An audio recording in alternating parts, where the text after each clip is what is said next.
let's go with the starting lineup here on the pole after the redraw. Car number 16, the Blue Mountain Machine Future Homes ride out of Norwalk, Connecticut. That is Ronnie Silk. To his outside out of Holtzville, New York, the Phoenix Communication Incorporated ride is Justin Bonsignor. Well, it was scheduled to be Brian Roby, who only went one lap under the gun in time before he had two tires go down in the automobile. The Bar Harbor Bank and Trust Machine was scheduled to start third. It'll drop to the rear of the field. In the fourth starting spot, the USNE Catalano Motorsports, number 56. Former winner at this racetrack from Ontario, New York, Trevor Catalano. He was 7/1,000ths of a second away from a victory last night. Car number 1 will start in position number 5. He's also number 5 in the point standings for the Whelen Short Track Cup. That is Patrick Emmerling. To his outside, one of the hottest drivers in the NASCAR Whelen Modified Tour, Kyle Bonsignor out of Bayshore, New York. And now let's take a look at the fourth row of the inside. Car number 7.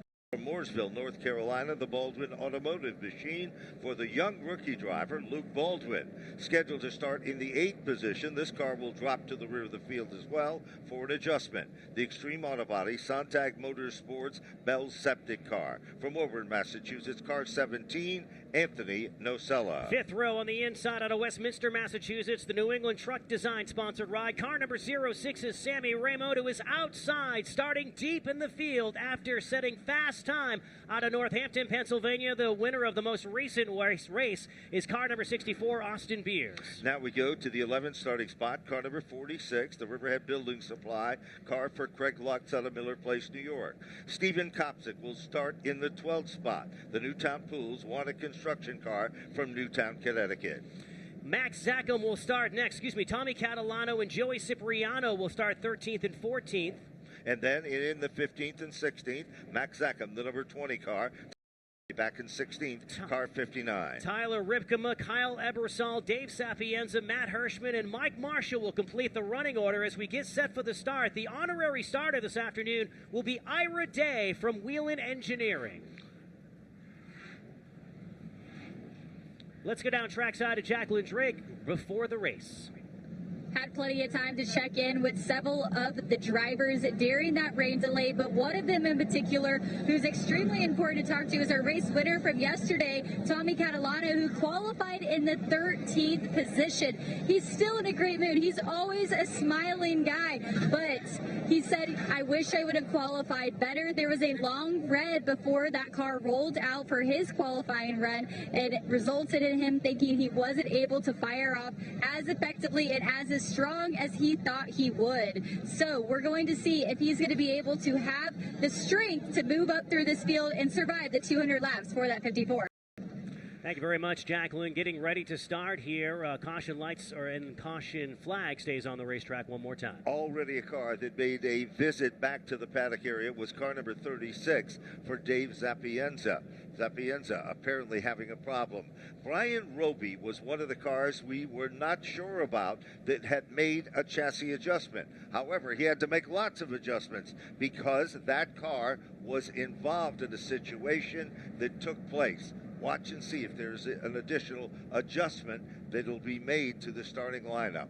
Once again, here's what's happened in qualifying. Car number 7 got loose, but watch this guy, Matt Hirschman. Back end snaps around, gathers it back, but it wasn't what he wanted. But here's the heartbreaker of the event. Fastest first lap, and then all of a sudden slams the wall. Left side tires are down. But this is the big dog. He's the guy at the dog that set fast time. Big question is, he'll be starting in 10th. 10th's not where you wanted to start when you were the fastest guy in time.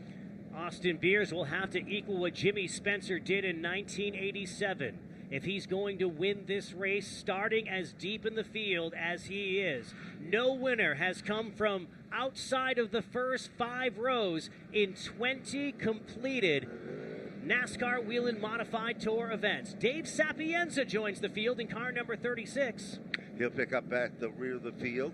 And as you see, the cars that drop back, including the 17 of Nocella, Ebersol with the number 5 car, and of course, Hirschman, who was scheduled to start way in the back to begin with. He only lost a position or 2. And right there with him, his buddy, Brian Roby, who also is starting back there. Roby and Hirschman will work their magic as a 2-car duo. guaranteed to get back to the front of this field. Lights stay on the track one more time as we are trying to get these cars up to race condition. 200 green flag laps, and all of the laps count here in the NASCAR Whelen Modified Tour, which just may really come into factor in the strategy a little bit later on this afternoon as we wind down the race. Well, no, yesterday we saw Ronnie Silk. He wasn't happy with things at all. Today, will he have a big smile on his face? Justin Bonsignore the same. The funny thing about Ron Silk is he drew position number 1. You think he would celebrate, throw his hands up, and be okay with it. No, he just walked right off. Ladies and gentlemen, thank you for supporting us live and in person this afternoon. And for those of us watching on Flow, you are getting ready for one epic event. It is race number 2, the very first time that a back-to-back has happened at the same racetrack for the NASCAR Whelen Modified Tour. Here they come, ladies and gentlemen, off turn number 4. To the stripe they come. Green flag is out, and we are racing for the Cheshire County Clash here from the high banks of Monadnock.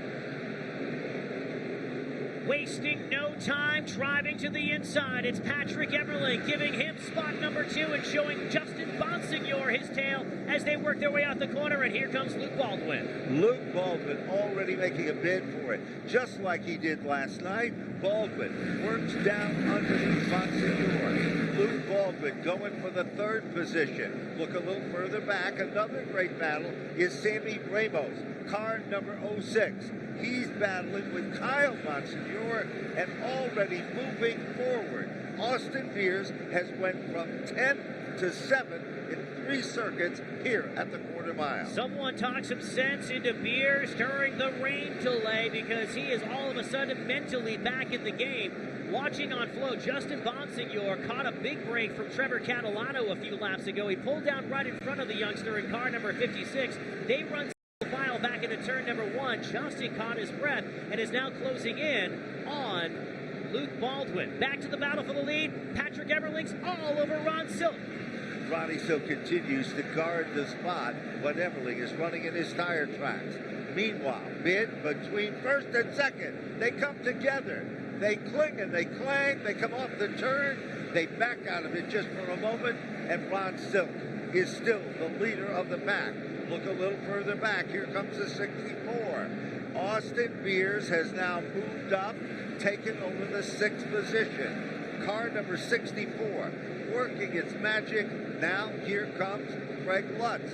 He'll now move into the 7th spot, and that bumps Ramos back to the 8th position. Getting back to that little contact between Ron Silk and Patrick Emerling, that's just a good veteran respecting another veteran. Could have easily finished off the deal, but too early for that, and you don't want to rattle Ron Silk's case, that's for sure. So Patrick wise to back out of it. They remain about 2 car lengths separated from each other as they exit turn number 4 this time. On your screen, you see Austin Beers continuing to charge to the front. Next in line is Trevor Catalano, who 1 year and 1 day ago became a NASCAR Whelen Modified Tour winner. Last night, his brother Tommy Catalano broke through to victory lane for the first time at the same track. That is a great battle that's going on. All of a sudden, Bonsignore's car bobbles just a bit. Meanwhile, right there, it is Trevor Catalano who tries to take the move to the inside. It doesn't work.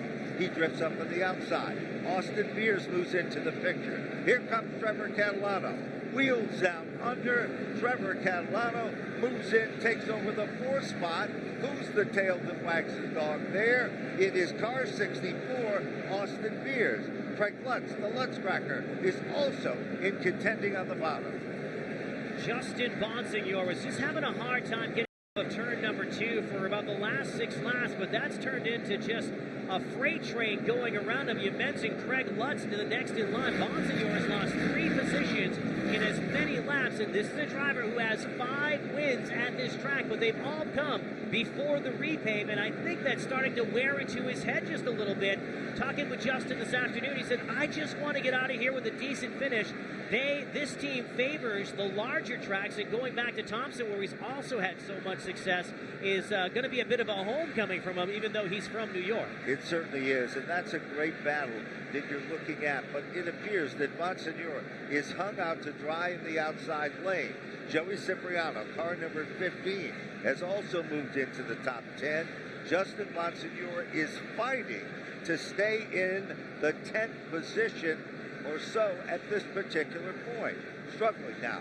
Meanwhile, it is Stephen Kopczyk in that pack of cars with Tommy Catalano, who's also marching forward. What's interesting about Bonsignore is that he was a little bit off not only last night, but the last time that they were here. I was talking to him this afternoon. He says, I can't remember when I've had a really dominant car here, and they can't figure out why they can't seem to figure out the new asphalt. And back with the old asphalt, which had dated back to 1984, the track had aged. You had the bumps, and some drivers like Brian Roby and Justin Bonsignore had used that to their advantage and were able to get one over on the competition for a number of years. But the playing field was leveled when the track was leveled in the offseason of 2023 and 24. Well, it appears that Ronnie Silk is really starting to pull away now as Patrick Emmerling is there. Let's move a little further back in the field. There is last night's winner, Tommy Catalano, all over Joey Cipriano, the number 15 car. Behind them, it is the Phoenix number 51. That battle is still currently running in contention among those top positions.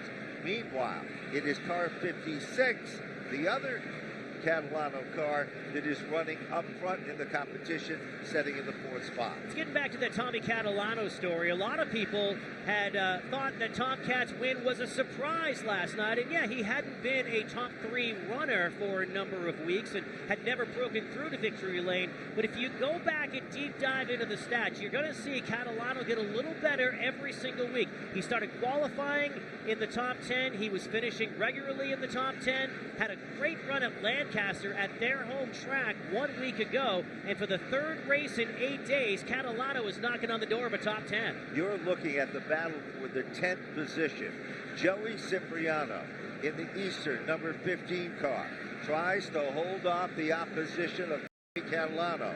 Behind him, it is Bonsignore, and then Tyler Ripkema, who really had a pretty good run going last night. Late in the event, he started to falter back just a bit. Continuing in that battle, it is still Joey Cipriano holding on to that 10th position. You're looking at 10th on back currently. Cipriano also turning some heads here today. We haven't seen him this strong in quite some time. Cipriano having a great run, and right behind Bonsignore, a couple of other drivers coming into your picture. Old Blue, and the opposite of blue, the fluorescent yellow, number 17, with Anthony Nocella behind the wheel. That's just outside the top 10. Now, no change in the lead. Ron Silk's still up in front, about 5 car lengths and a few lap cars. Actually, just one, Carl Ebersol, between himself and Patrick Emmerling. This is the battle of the moment. Yes, it is Bonsignore who quickly made the transition and moved around. All of a sudden, the car that looks so strong is not the case anymore. But just in front of Bonsignore is another one of those great stories with Tommy Catalano. Now in the top 10, the USNE powered machine. Now look at Bonsignore trying to close up that gap. Then we got a 4-car battle. And who's at the bottom of that battle? It is Matt Hirschman. Hirschman running in 15th. Nocella is 14th. Tyler Ripkema is 13th. And Joey Cipriano is 12th.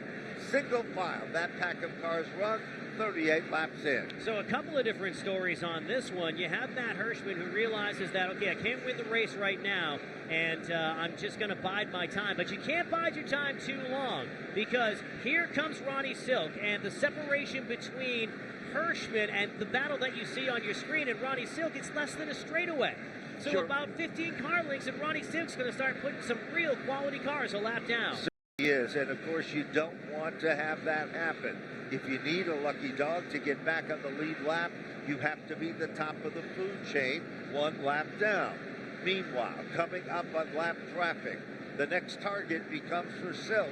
That is Brian Roby's car number 25. And Ben, remember what happened last night when Patrick Emmerling was leading this race and Matt Hirschman was battling to stay on the lead lap, and it was probably one of the fiercest battles we saw all night. That worked out well at the time. It worked out well in his favor, where he was the lucky dog and was able to gain that lap back and did get the wave around. So 2 nights in a row, 2 races in a row for Matt Hirschman, and the story for him would be, can he stay on the lead lap? That's almost unheard of, one of the best drivers of this generation. You know, a battle that I've been watching that is really hot and heavy is Joey Cipriano's number 15 car. That is back in 12th. Tyler Ripkema is in 13th, Nocella and Matt Hirschman. Those cars trying to make sure that they continue. Look at now, Nocella dives to the inside of Tyler Ripkema. It is Nocella that moves in to 13th position. He's not done yet, and who's there with him? Guess what? Matt Hirschman is there. You know what I like about the Hirschman car, Ben, is that it looks comfortable. I say that, and it breaks loose in turn number 4, but it looks the most solid that it has all afternoon, and that's a good thing for Matt Hirschman. If he can stay on the lead lap, they can catch a caution. He's still not in this fight. Another car moving in with this group is car number 20, that black car behind the number 3 car, and that, of course, is Max Zackham. Zackham, an independent runner, turning some heads here. He came to this racetrack, said, I don't have much experience, but I have the desire. And I think he's showing that desire as we speak. Max has won a bunch of races in different racing disciplines here at Monadnock Speedway. Currently running as one of the final cars on the lead lap in 16th. He has a 7th place finish here back in 2016, but other times that he's run, he's been mired in the mid-teens. This afternoon, could see him bump that up a little bit. The 20 car does look fast. Meanwhile, Matt Hirschman closing in on Anthony Nocella, takes a look to the inside in turn 3. Well, there are just 3 cars in front of him, 2 of which are behind him, and all of a sudden, Ronnie Silk, impressive margin of .354 is all starting to disappear. Patrick Emmerling has moved into the back bumper. He is literally nipping at the back bumper for 54 circuits. Car number 16 has been the driving force. Meanwhile, here they come again off the turn, back up front. Leader is still Silk. He now starts to string it back out.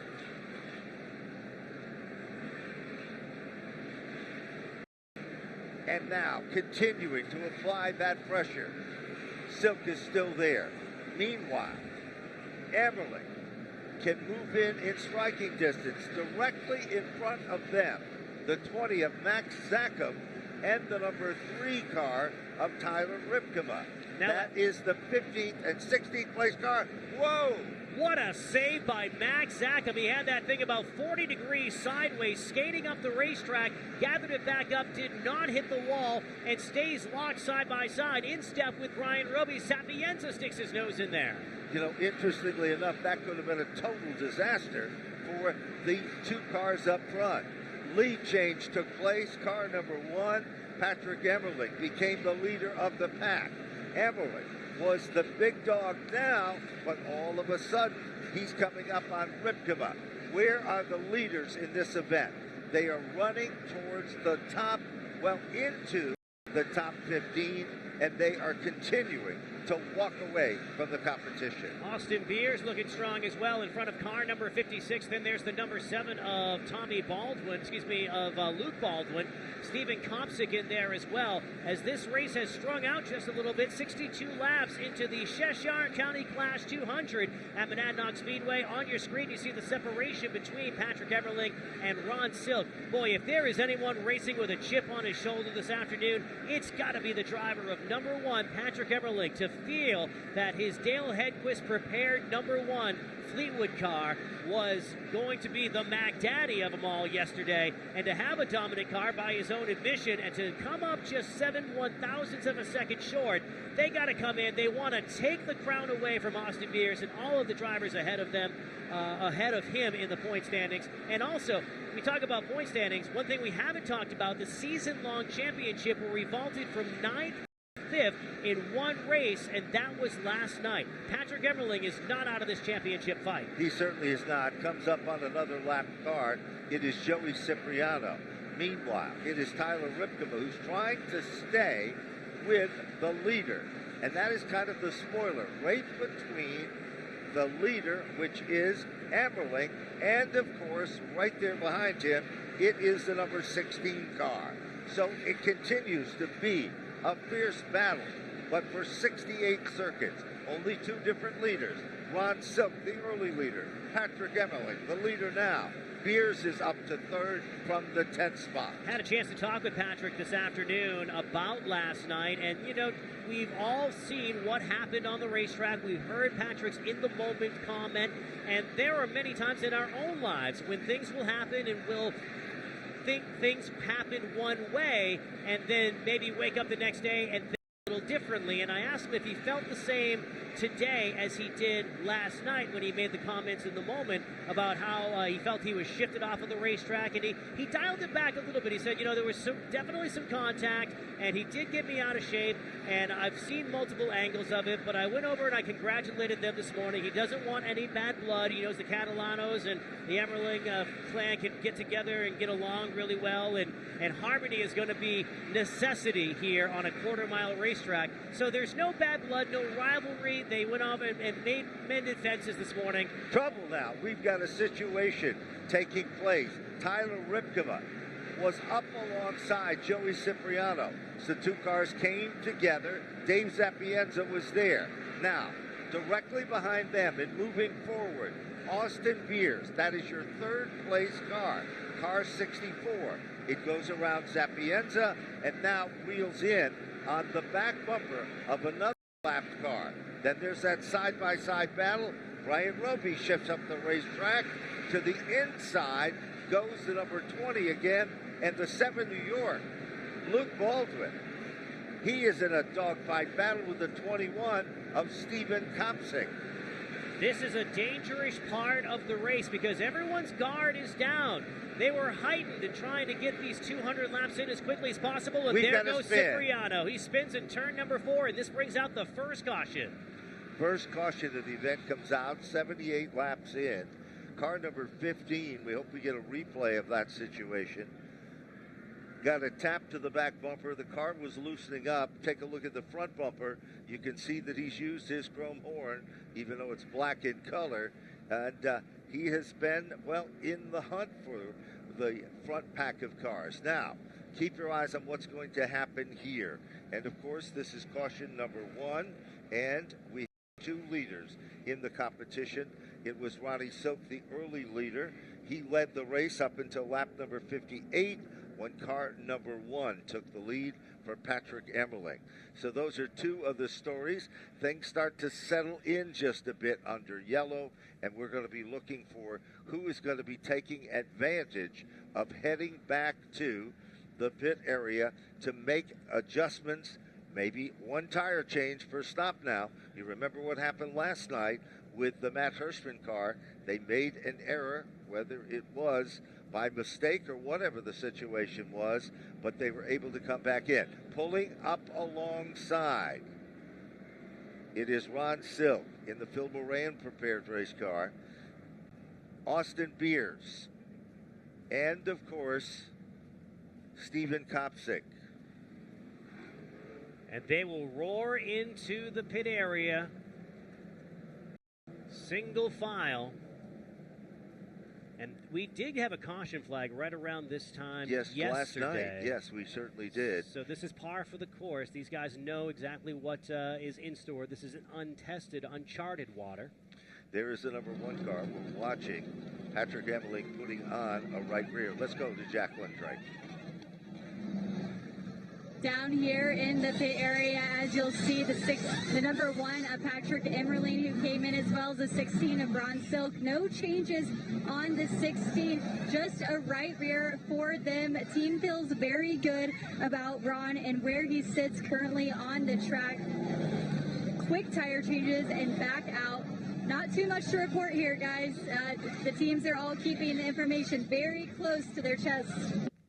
Well, Jacqueline, you're right about that. We've just noticed just a moment ago to the left of our screen that the Austin Beers team seemed to be struggling a bit with their pit in their situation in their pit stall. We'll see if what will happen there. They come out really late this time.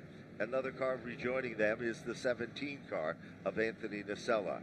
So we'll wait and see how it all works out. I'll tell you, Ben, I really liked what Austin Beers did in the first 78 laps, or 82 now laps of this race, because he came in mentally defeated. And this is the guy who set fast time, saying, well, the redraw is going to be 10 because I'm the one spinning.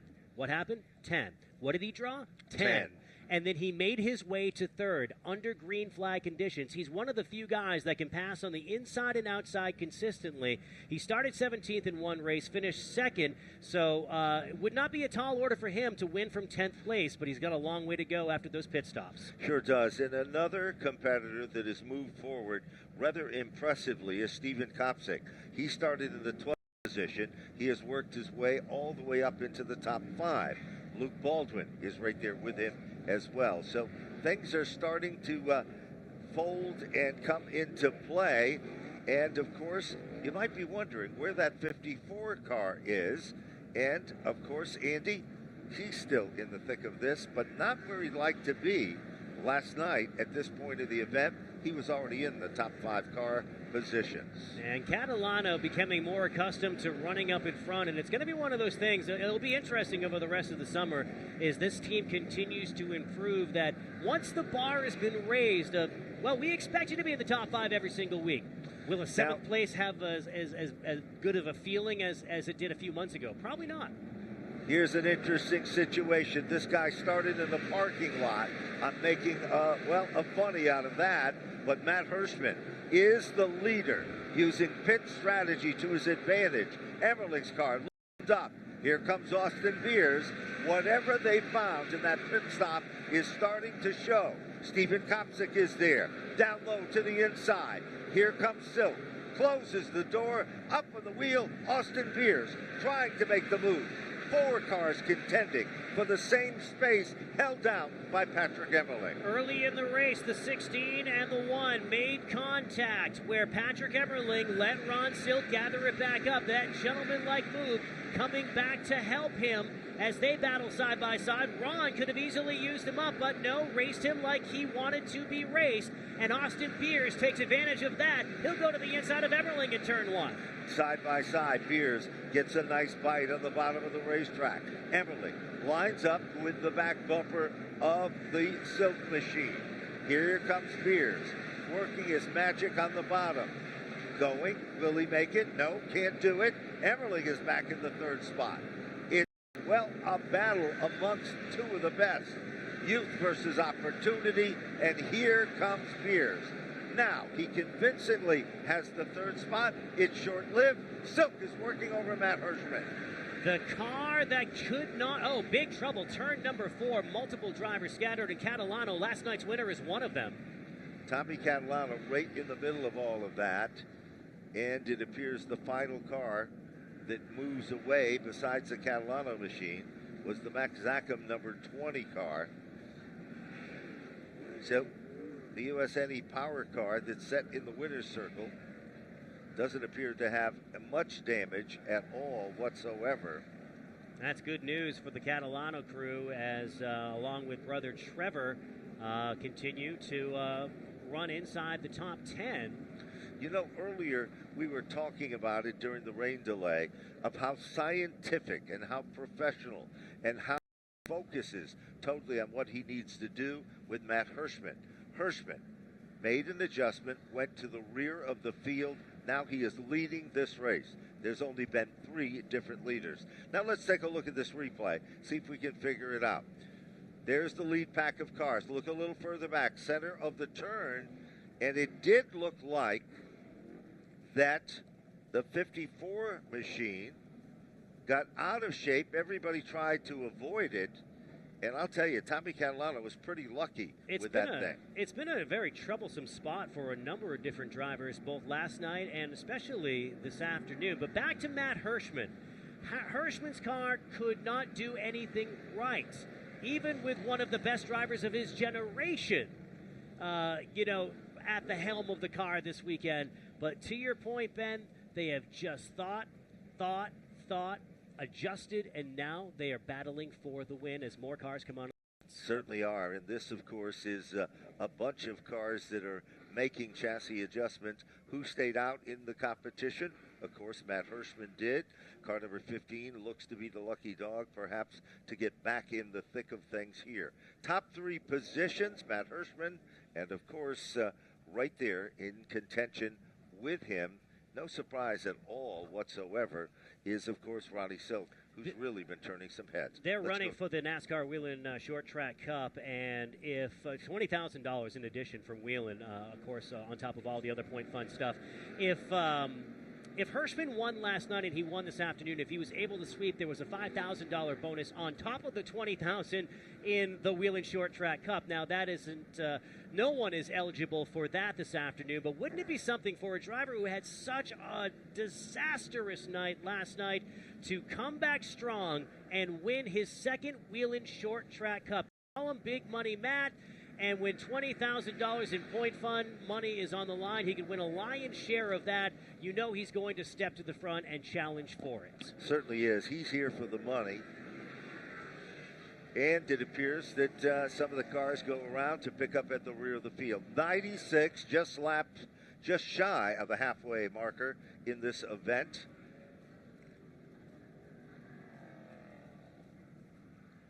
And, of course, so we're getting some word from Jacqueline down in the pits that there's a huge issue for Austin Beers. The team grabbed the wrong tire and ended up not putting on a new tire, even though he wanted a right rear. So that could be something that has been extremely crucial for that particular race team. And that's what we saw. Remember, we saw people scrambling around that car. And, of course, perhaps that was the reason that a couple of the crew members said you grabbed the wrong tire, and of course that could cost him dearly. You wouldn't know it though by what we've seen as we went back to green. Tires are going to be pretty amazing. Let's check in with Jacqueline Drake on more of that Austin Beers situation. Yeah, Andy, you already alluded to that story there, but quite the unfolding for the Austin Beers team. They were very upset not getting that option, but honestly, it didn't really make a difference on that last restart. He was able to fire off really well. You'll see the number 3 of Tyler Ripkema, who's also in the pit area right now. They're currently evaluating the engine. A lot of teams have been dealing with carburetor issues all throughout the weekend. Also, we saw during the last pit stops the Catalano team having pit gun issues, resulting in the cars rolling out a little bit slower than usual. Again, the pits down here, a lot of mind games are happening. A lot of teams are pretending like their cars are going to come down pit road, only to later the car never shows up. So a lot of mind games happening and choices and strategies going on. Thank you very much, Jacqueline. It's amazing on how tight this division is and the games that go on a pit road that's considered cold, for a good chunk of the time, and how they try to psych each other out and how that ends up, because pit strategy has put a lot of these winners or eventual winners in contention when they weren't running up front to begin with. I think of Trevor Catalano last year. I think of Jake Johnson in previous years. I think of Tommy Catalano last night. Well, let's see what's going to happen. We're about ready to fire them back up. Half of the event is history. 100 laps into the record books. Matt Hirschman on the inside. Ronnie Silk the outside. Green flag is out. Hirschman, Silk up on the wheel in the outside lane. Ronnie Silk tries to take the lead, and he does. Will it stick? Will it be short-lived? 4 cars contending. Looking for the lead, it is Silk. Do or die time on the outside of Hirschman. Here comes Patrick Emmerling. Rolls down into turn number 3. Emmerling moves to the outside. Now Austin Beers is there. Stephen Kopsick now becomes factor number 5. We're looking, contact between Kopsick and Beers that time off of turn number 2. They settle it back into turn number 3. And Kopsick washes up the racetrack. There's Sammy Ramo, and then Craig Lutz enters into the picture. Remember last night in the middle of the race, the stud was Luke Baldwin on the outside, and here he comes again a little further up the mid-pack. He's doing a great job. Meanwhile, look at that battle between Patrick Emmerling. It is Hirschman still trying to hold on to the spot. Then, of course, Austin Beers. Beers is going to try to follow through, thinks twice of it, goes back to the outside. Now he's on the inside, almost 3 wide. Does the crossover. He's really working that race Oh, trouble now. Kopsik makes a little tap to the rear of Beers. Beers gathers it back. Ramos is there. Look at Emerling going for second. Not surprised to see Sammy Ramo run so strong here as now Beers attempts to make it 3 wide down the front straightaway. Tucks back in behind Matt Hirschman. This is the battle for the Whelen Short Track Cup. 2 of the stars, 2 drivers who have a great shot at winning the thousands of dollars that go along with winning this championship. Matt Hirschman comes in position number 4 in the point standings. Everyone's chasing Austin Beers, and car number 64 rides in spot number 4, but he wants more in turn 1. Even further back in this front pack of cars, all of a sudden, Lutz moves forward. Side by side, still bid for second. Beers is right there in the back bumper. Kopsik is waiting as well. No waiting here now. They're going for it. It is still Hirschman running in second. Off the turn. Hirschman still there, and Patrick Emerling has tried everything in that outside lane. Here comes Beers again, but Emerling has second by the time he approaches 3, but off 4, they're back almost even again. Last time by, Emerling really got a shot off of turn number 2. He's been really getting off that corner. That has been his strength, and he now clears Matt Hirschman. Emerling stayed on the outside and fought 7 laps for that position, and now he gets it. Takes a shot, though, from Matt Hirschman, and here comes Austin Beers to the inside. While Austin Beers moves to the inside, he'll pick up the spot. Beers is up to the 3rd position. Kopsik has a new player joining him. It is the 46 of Greg Lutz. Lutz is now working over him. Here comes Kopsik. Tries to move down underneath Matt Hirschman. That's the bid for the 4th spot. All of a sudden, look at Lutz. He's there as well. And behind Lutz, it is Ramo with car number 06. Everybody chasing Ron Silk, who lost in this story is the fact that he has raced here 14 times. Had incredible success. He's led 340 laps in competition, but he's never broken through to victory. He has won 27 Whelen Modified Tour events, but not one of them have been here at Monadnock Speedway. Amazingly enough, all of a sudden Lutz finds his way around. He is holding off Kopsik. Now Ramo tries to move in to the inside of Stephen Kopsik. Kopsik had a car that was working on the bottom. That is no longer the case because he is stuck in the outside lane. Ramos makes the move. Yeah. Ramos and the the 21 machine come together. I was about to say a half a lap ago, and I held my breath because, when something just doesn't seem like it smells right, those two, very similar in temper. I think when they were going to get side by side like that, if they were going to rub a couple of times, it wasn't going to end well. And Stephen Kopsik, a driver with 2 second-place finishes, ends up on the outside of it, in the outside wall in turn number 2. He's another competitor who's done so well this season. Stephen Kopsik about ready to get Here we out. go. Here's a look at this. Ramo on the inside. Kopsik is there. They come together, coming off the turn. Things get tight. And Stephen Kopsik is in the outside wall, no fault of his own. Here's another different look at it, Andy. Ramos is there. The right front touches the left front. That upsets the Kopsik machine. Then he drifts up. Kopsik has no place to go. He is pinned in the outside retaining wall. Yeah, that smelled like aged cheese. It was a tough situation for both drivers, and Kopsik ends up on the short end of the stick of it. A driver who was very much in the battle for the Whelen Short Track Cup, as he was only 3 points out of the point lead coming into this race. Obviously, things are not going to work out for him this afternoon, but Kopsik, one of the most improved drivers in 2025, elevated status for that 21 team, and there's Sammy Ramo on your screen too. Here's another look at it. Yep, another look at it. You'll see Ramo's cars on the bottom. Look at the right front. It makes contact with the left front of the 21 car. Coming off the turn, Ramos comes up just a bit, and Stephen Kopsik is wedged into the outside wall. No room, no place to go, and car number 21 that was running in contention and moving forward. You're looking at the Ramo car. Doesn't appear to have much damage, perhaps.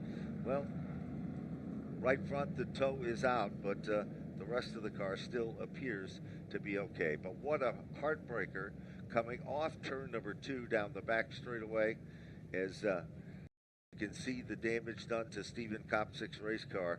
Tough way to end this one. Ronnie Silk, who picked up the lead with the number 16 car, and he picked it up from Matt Hirschman. You know, he has had quite a storied career, even here at Monadnock Speedway, where Ronnie Silk, who's not running the full schedule this year, came into this race with 325 laps in the lead here.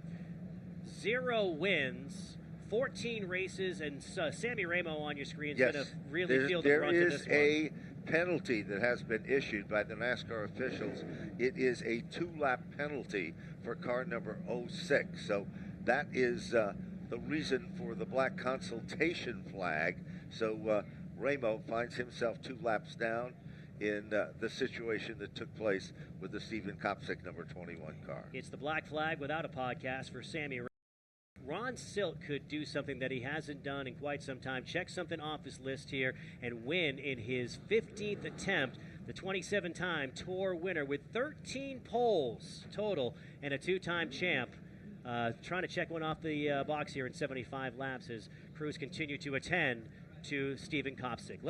Now we're going to take a look at the reason why that the penalty was issued to Ramo. Look at the right front on the 06. It makes contact with the 21. And there's the follow-up. Yep, it's and the there follow-up. wedges the 21 in the back straightaway wall, and the end results is the double hook, and that is not the way Stephen Kopsick wanted to end his day here at this racetrack. It ain't what you said, it's how you said it. That's right. So Ramo goes down on pit road as car number 06. 2-lap penalty received as the double hook. Well, it hasn't been received yet, Ben. Yeah, exactly. Still working as that situation there as well. And, of course, we're looking at, unofficially, top 10 has pretty much been still settling in. We're going to see if we got any takers that will be heading back for either chassis adjustments, or remember, they have that opportunity to make that tire change of one tire, and right rear seemed to be the tire of choice, as it appears that the field now still under caution. We're still watching the situation here. I'll tell you, I really feel for and now Ramo, looks like they're going to push it to the trailer. I was going to start on a Stephen Kopsick story, but let's follow this Ramo situation. It looks like the NASCAR officials, I'm not saying they're withholding it, but they're putting it, are they putting it on the trailer? No, they can't be doing that just yet, but it looks like the day might be done for Ramo. You know, a heartbreaking situation for him as well, but, you know, the officials bring the car into his correct stall, and the Powell Stone and Gravel car for Sammy Ramos appears to be out of this event. 2 laps down with 128 laps up on the board, and his crew talking with him.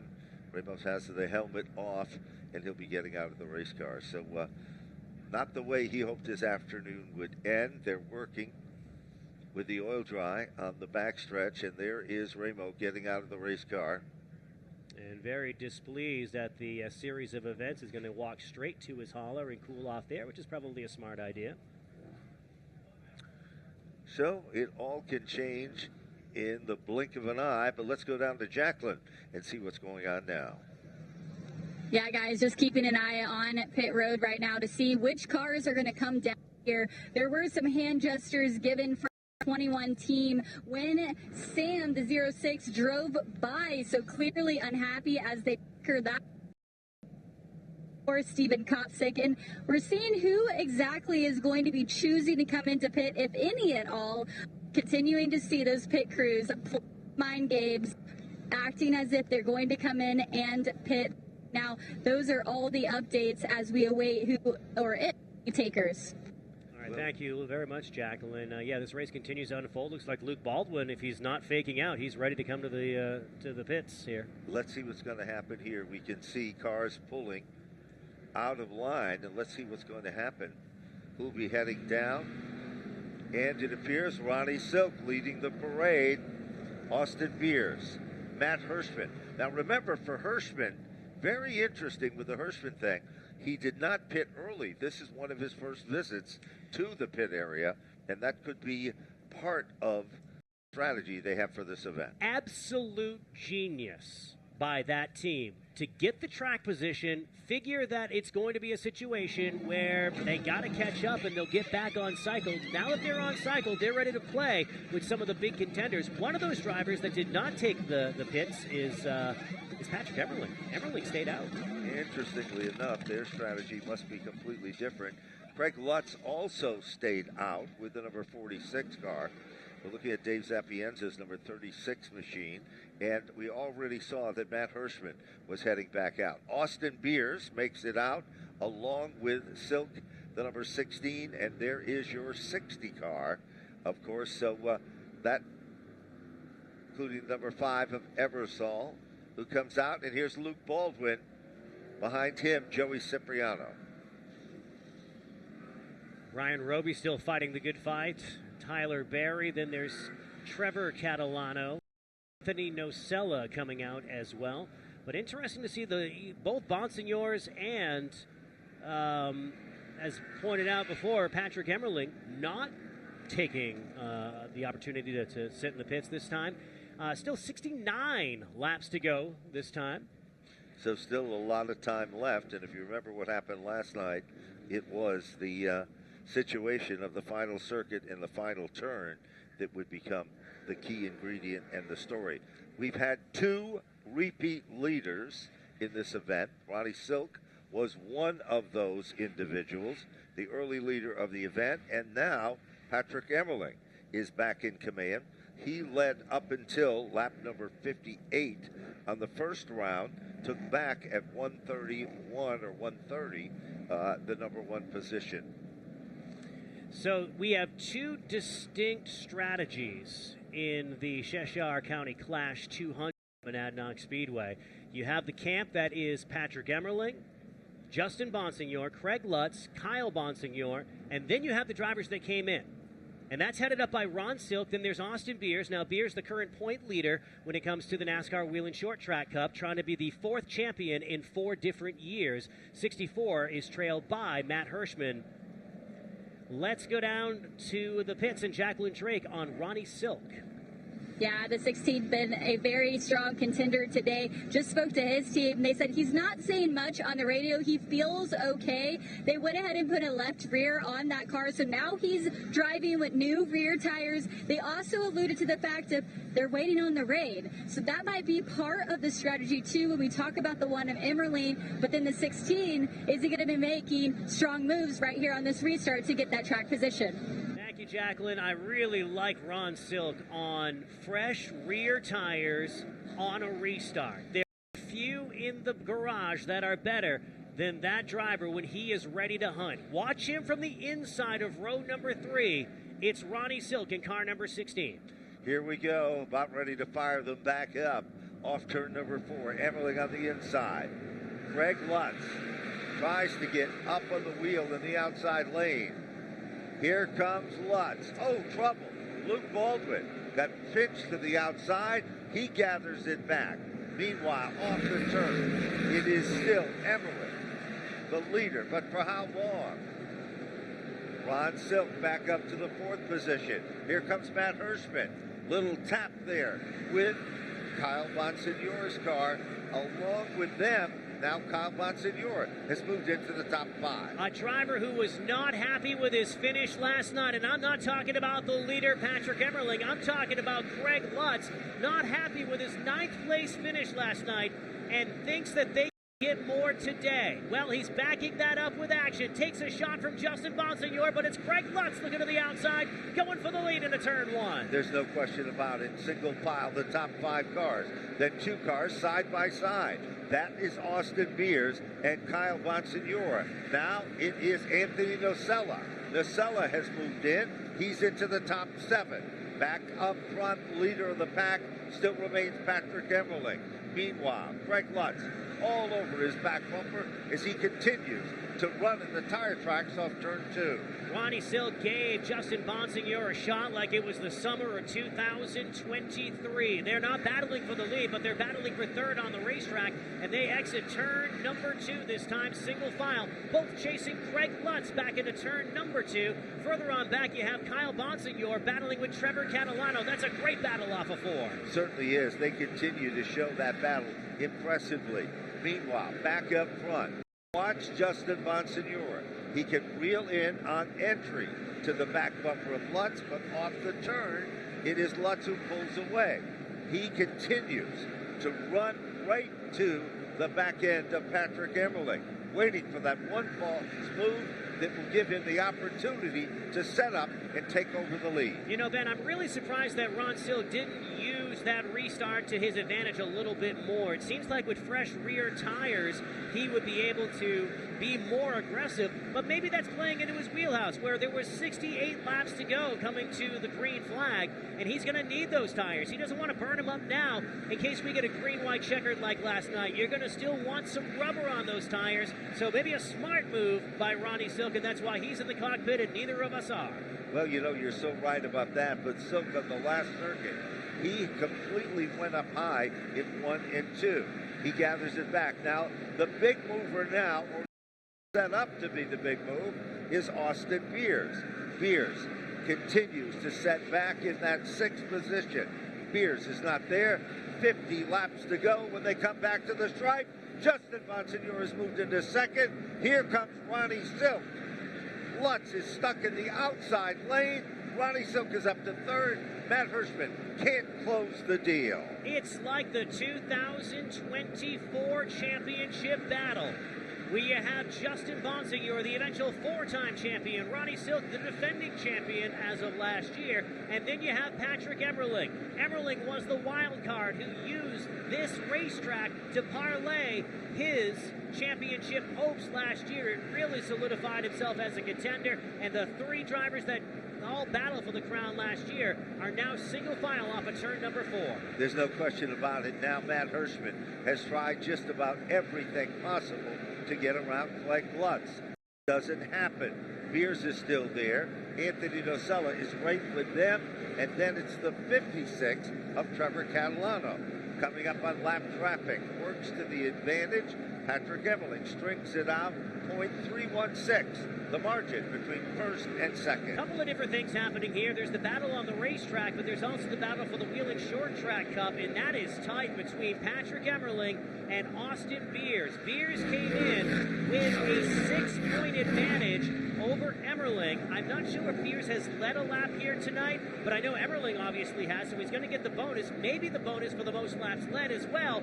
So Patrick Emmerling could actually repeat as champion of the NASCAR Whelen Short Track Cup in the next 43 laps. It's going to be so close. While you were talking about that, car number 60, Matt Hirschman moved back in to the 4th position. Short-lived, because here comes the bid for 2nd. Ronnie Silk makes the move to the bottom. Justin Bonsignor kind of had to let him go. Silk is on a tear. Ron Silk is coming back to challenge. 160 laps up on the board, 40 circuits to go. Look out, lap traffic in the way. Matt Hirschman solidly in the 4th spot. Lapped automobile is Dave Zapienza. And Ronnie Silk is casting his Zepco, trying to reel in Patrick Emmerling. The separation now just 2.5 car lengths as they exit turn number 4. It is 0.0406. 406 is the margin between the 1st and 2nd place car. Meanwhile, every lap it appears that Ron Silk is closing in. Last circuit by 0.344. Silk is moving forward. He is getting closer and closer. Patrick Emmerling still the leader of the pack. And right now, Austin Beers trying to lead the Whelen Short Track Cup. He desperately needs to get by Craig Lutz as an insurance car. Lutz will acquiesce on the outside, and here comes Austin Beers. That's going to be very important to potentially thousands of dollars inside the next 15 minutes if this stays green. Certainly does. He'll take that spot away. Now, following him through is Anthony Nocella, car number 17. Nocella has moved into the top 6 now. He's not done yet. He continues to march to the front. Here comes Luke Baldwin, Trevor Catalano, right with that pack with Anthony Nocella. Baldwin in car number 7 trying to be the late race charger here as we also keep an eye on the battle for the lead. Ronnie Silk right there. He is on the back bumper as they head into turn number 1. He has closed that gap to 0. Meanwhile, on the right side of your screen, Lutz continues to struggle a bit, drops a little further back. Left side of your screen, you're taking a look at Ron Silk reeling in on Emmerling. They are the class of the field, 169, 170. When they come back to the stripe, Patrick Emmerling said he wanted to win here today more than anything after his disappointment last night. There comes, whoa, Ronnie Silk takes it in deep. Emmerling goes around, Silk gathers it back. And for the second time in 18 hours while battling for the lead, contact involving Patrick Emmerling and the Fleetwood Fleetwooks number 1 goes around. And that is going to change everything in this event. And look at the left rear quarter of the number 1 car. You can see where the contact was made and some of the damage perhaps done there. Let's take a look at the replay. Here they are coming off the corner. This is where Ronnie Silk sets him up. They're in apart, and in turn 3, there it is.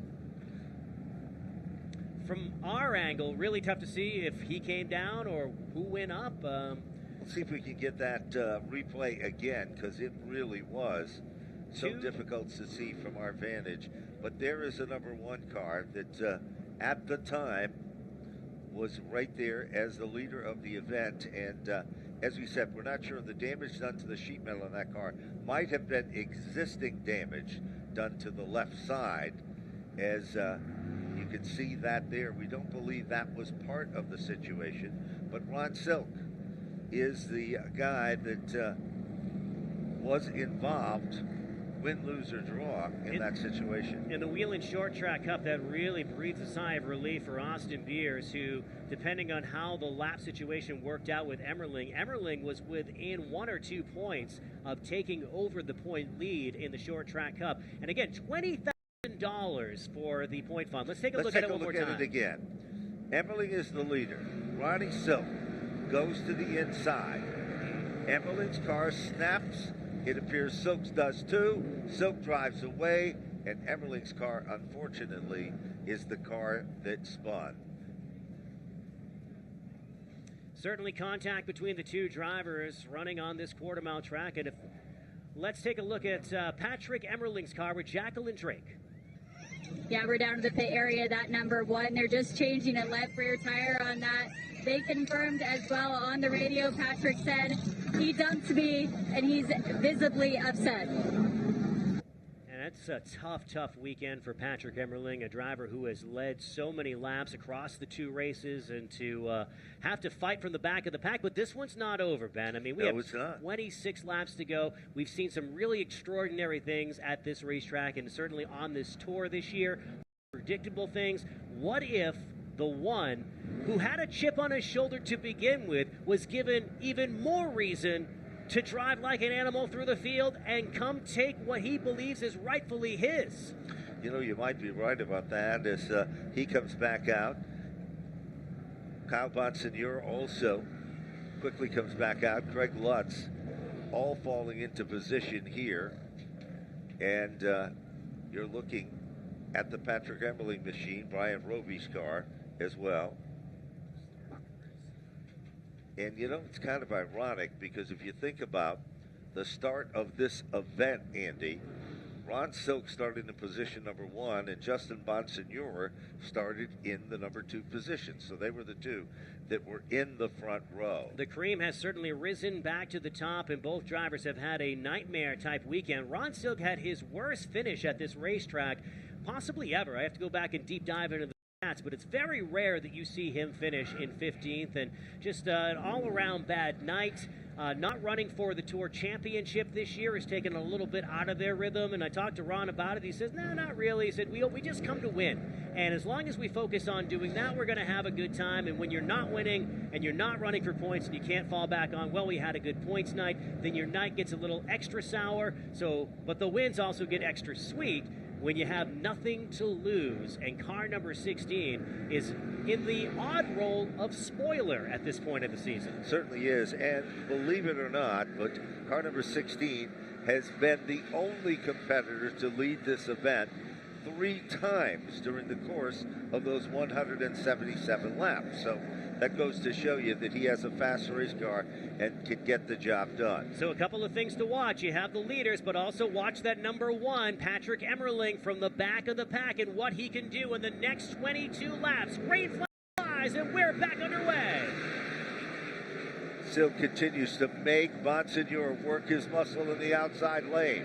Just as impressive as the front row is, so is row number 2. Silk comes back to the stripe.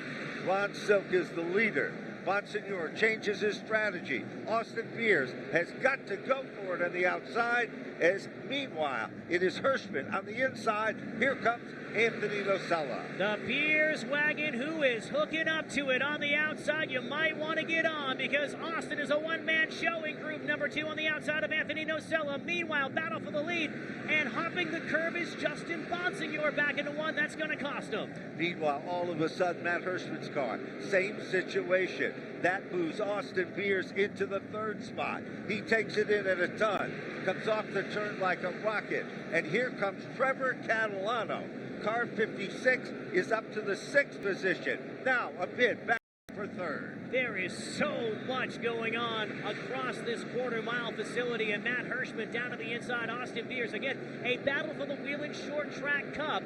Current point leader is Austin Beers. Number 4 in the position, or in the points coming into this afternoon, was Matt Hirschman. Anthony Nocella, trying to be the 9th different winner in 9 different races, trails them back into turn 3. No question, they come off the turn. It continues to be a battle. Hirschman continuing to guard that 3rd place position. Meanwhile, Austin Beers has to settle back in. Nocella still into the top 5. Then it is Trevor Catalano sitting there in the 6th position. Brian Roby has come back to the top 8 behind Joey Cipriano. Great run for him. It's got to be so frustrating to be Patrick Emmerling, and you got to feel for a guy like that. Car number 1, not able to make some headway after that pit stop, and driving visibly angry, as reported by Jacqueline, reported from the crew as well, after that unfortunate incident battling for the lead with Ron Silk. He's ahead of last night's winner, Tommy Catalano, as everyone chases Ronnie Silk back into turn number 3. Battle for 3rd starts to shape up a little bit. Here comes Austin Beers. Here it comes again. We saw him do it high. Now we're going to see him try to do it low.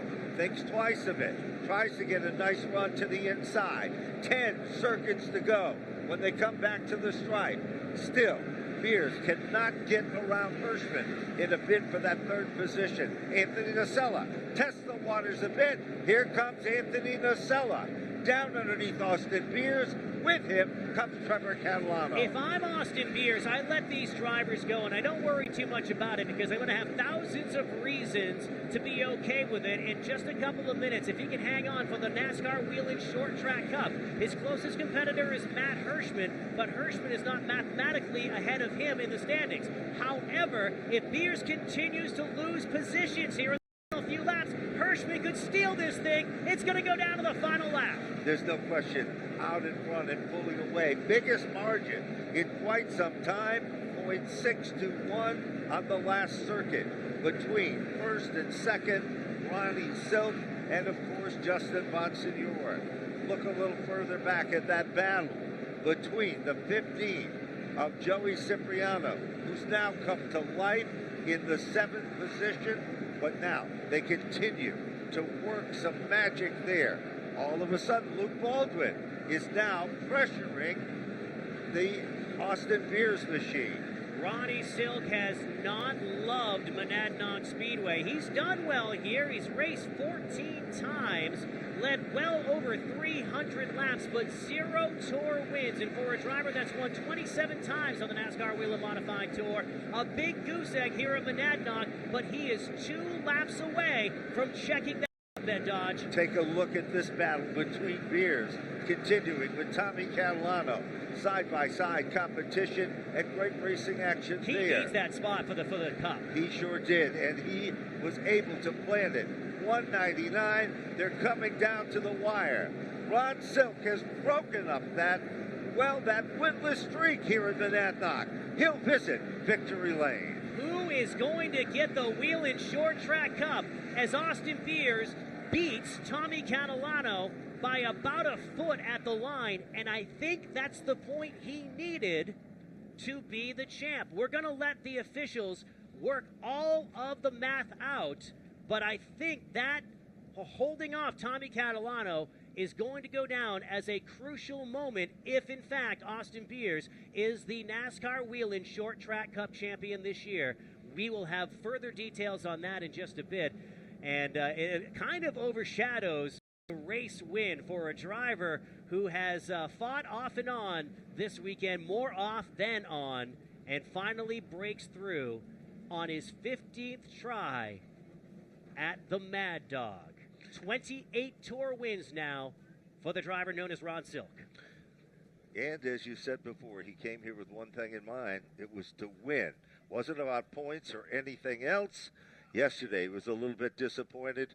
Today there will be no disappointment and a bounce in his step to secure this impressive victory. An interesting footnote is Matt Hirschman still on the racetrack. He did finish third, and we're looking at where Austin Beers finished versus who got bonus points, and I don't think either one of them did, but we're letting the officials work that out. But we have a very, very tense victory lane with a potential champion. We're just not sure yet.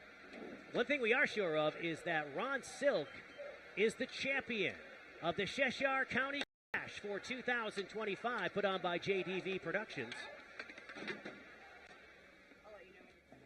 And there you can see him on your screen. The man who drew position number 1 and then walked off. It wasn't a walk-off lap, it was a walk-off pole. And he has a walk-off win here this afternoon. Well, he worked and he earned it. He came back, took the lead on 3 different occasions.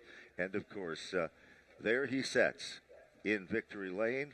And, of course, the official hat comes on from Whelen Engineering, and we'll be heading down very shortly to the winner's circle here. I mean, what must be going through his head on just this entire weekend? 15th place last night, the car in all sorts of different places that he didn't want it to be, but they just stayed true to their game, and now he's getting ready to exit the vehicle and let him hear it when he gets out for the 28th time as a NASCAR Whelen Modified Tour winner and a champion in the Cheshire County Clash this afternoon. He's out of the car. Ladies and gentlemen, Ron Silk.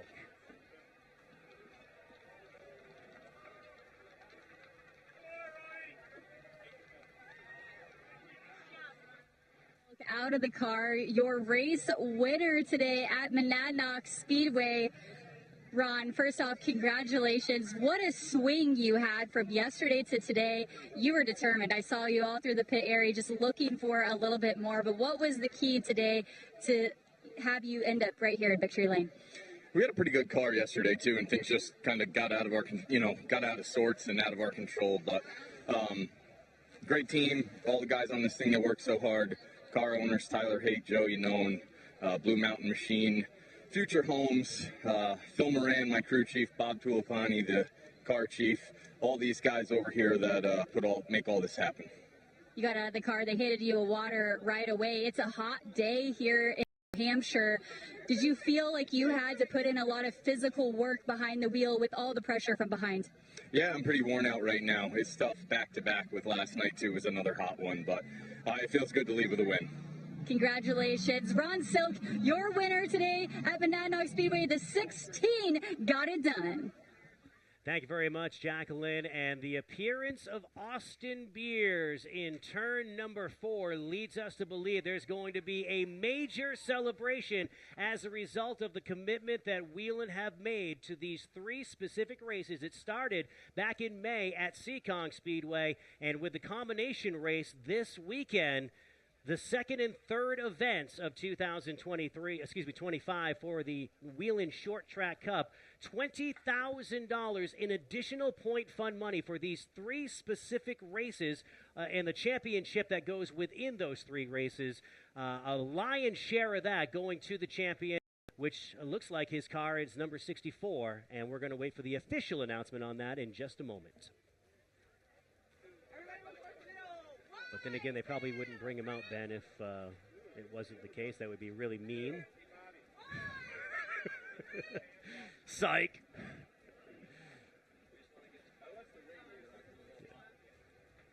But what a great race all the way through, Ben. It was all over the map. I mean, we in both our races here tonight, we've had... You talk about drama. It had all the key ingredients of having drama in this particular event. Ronnie Silk, as we said, started on the pole, ended up taking the lead 3 times. Patrick Emmerling looked like he was a shoo-in and had it. And then, of course, the situation that we saw unfold there. Another twist and turn as the plot thickened. And, of course, let's go back down with Justin Bonsignor and Jacqueline Drake. Yeah, we're still awaiting the results for the Whelen Short Track Cup, but I wanted to Justin Bonsignor placing in the second position today, that 51. You had quite the battle going on. It got a little aggressive there, too, in the top 5. Talk to me about that 51 and what more you needed just to make it one spot better. Yeah, we struggled at the start of the race. I got freight trained and got to that 2-tire strategy pretty much as a no-brainer, and car was pretty good after that. I think, Ron pitted a little later than us. I don't know if tires are that important here, but, my car just wasn't as good as his. Like, if I could wrap the bottom perfectly in 3 and 4, I could run with him, but I hit the curb pretty bad and kind of gave him a big gap and really couldn't do nothing outside of that. But, yeah, all in all, a good comeback for us. It was a pretty good weekend, too. 4th and a 2nd, we struggled pretty bad here last year. So just want to thank Phoenix Communications, Clear Common IT Solutions, Robbie East Engines, Fury Race Cars, 73 Technologies, the whole pit crew for being here. This is a tough weekend to do this with the weather especially. And thank all the fans for coming out both days. This is pretty cool.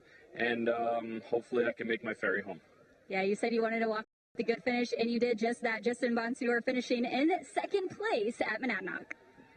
Thank you very much, Jacqueline, as we await the champion of the Whelen Short Track Cup. It was close between a couple of different competitors, and the margin, I think, is going to be amazing when we get down to it. I cannot wait to break this down. One thing we know right at this second, somebody from Northampton, Pennsylvania is going to be the guy. Yeah, that's a very good antidote to that as well. But between Matt Hirschman and Austin Beers, they fought back and forth all afternoon, and Beers fighting at the very last lap for that position. Was it enough for him to get the championship for the NASCAR Whelen Track Cup? As he pulls off of the racetrack. So that could be an indication of the story, perhaps, of that prestigious title. By 1 point, your 2025 NASCAR Whelen Short Track Cup champion is a driver from Northampton, Pennsylvania, and it's the number 60 of Matt Hirschman. What a comeback today. Amazing comeback. After having a tough day yesterday, he'll move up and move into the winner's circle. And, of course, he will be the individual that becomes the recipient of a lot of money on the line. And can imagine that, just 1 point. Let's go down trackside to Jacqueline Drake for the Hoosier Pole Draw. Find out who's going to get some tires.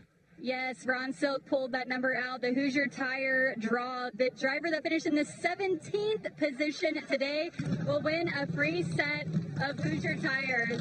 And we'll be throwing that up to the booth to see who that driver was. And in just a moment, we're going to be celebrating our Whelen Short Track Cup champion. Very much, Jacqueline. It looks like it's going to be Mike Marshall to grab the Tires, and there you see JDV founder and president Josh Veneta getting ready to do the Whelen Short Track Cup Championship presentation.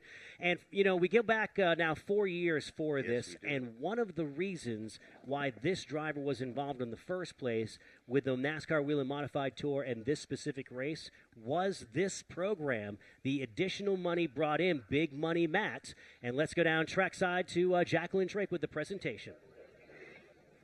And here he is, Matt Hirschman, out of the car, your 2025 Whelen Short Track Cup champion. The confetti flies and a smile on Matt's face. Matt, you have had a wild weekend. You and I even spoke about it this morning. You were kind of down in the dumps. You said we threw that out the window yesterday with where we were with the 60 and all the bad luck we had. But we're standing here today with some confetti on the ground. So it all turned around for you. What's the emotions? Well, I definitely did not think this was possible. I do think we gave it away last night, but I mean, we ended up with a third place finish here with a car that felt like it was driving on 6 or 7 cylinders. So I can't tell you, I mean, my guys worked hard. I don't know what the problem is. Nobody does. It's nobody's fault. But we had an issue that really cost us a lot this weekend. I mean, the Cup wouldn't have been even a contest if we would have finished anywhere remotely close to where we should have last night. But our performance at Seekonk definitely helped us a lot with a max points day. And then today, played a little strategy there to gain some track position. Actually got credit for leading the lap, or a few laps anyway. And, you know, in the end, it worked out. Austin was probably in position to win it. He faded back there. But, man, I mean, I feel like I drove my rear end off today with what I had. And like I said, that's not to take anything away from the team. We just were fighting something. And, man, I like I said, especially after last night, I thought we definitely threw this whole thing away. Well, you're standing here now, and you're going to take home the Short Track Cup. I got to ask, you get that $3,500 bonus. What are you going to do with the money? I'll find the nearest Bar Harbor Bank and Trust and go cash it. I love it. That's Matt Hirschman. He's a champion, and he never gave up. We're going to pass the mic over to Josh Veneta with JDV Productions with the presentation of the trophy.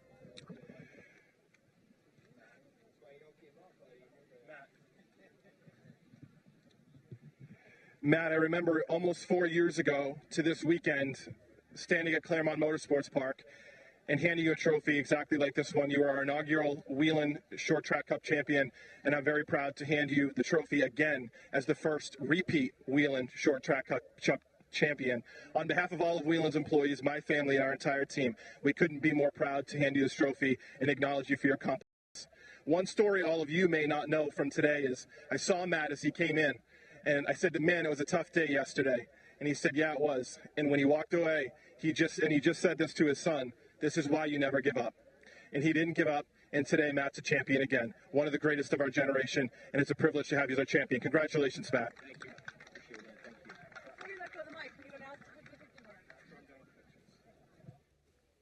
All right, there is...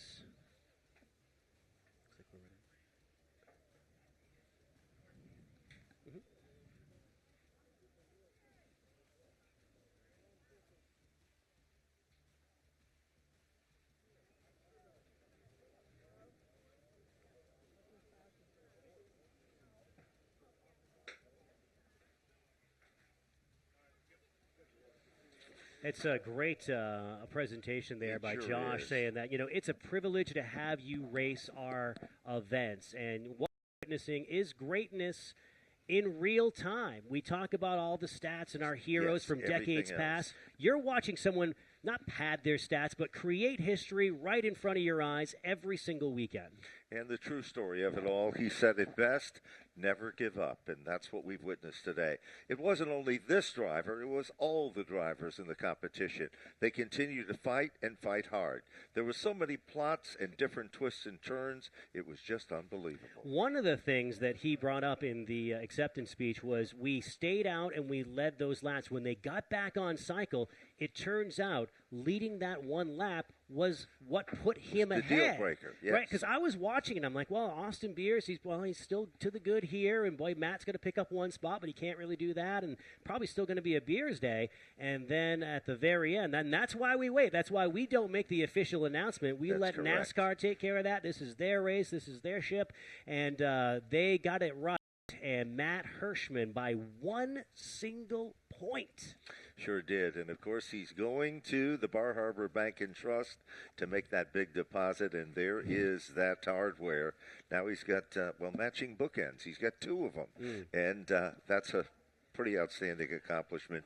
There's the people associated with that winning race car that is a part of all of this. So, again, we congratulate everyone. And now we've got to go back down to Jacqueline for one more special announcement. Jacqueline? Yes, race fans here at the track who bought a 50-50 ticket, we're going to go ahead and announce the winning number. The winner will be bringing home $363. Yeah, that's a good amount. Hang on, let's see if we can get you connected. Can you all hear me now?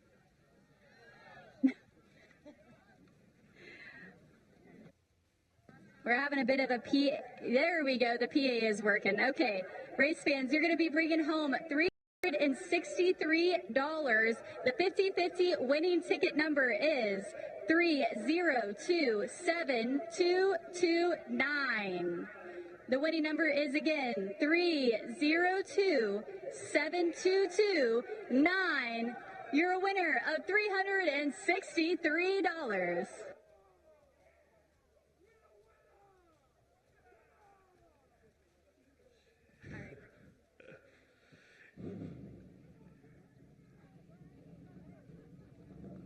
You know, it's just kind of amazing what we've witnessed on both of these days here at the racetrack as well.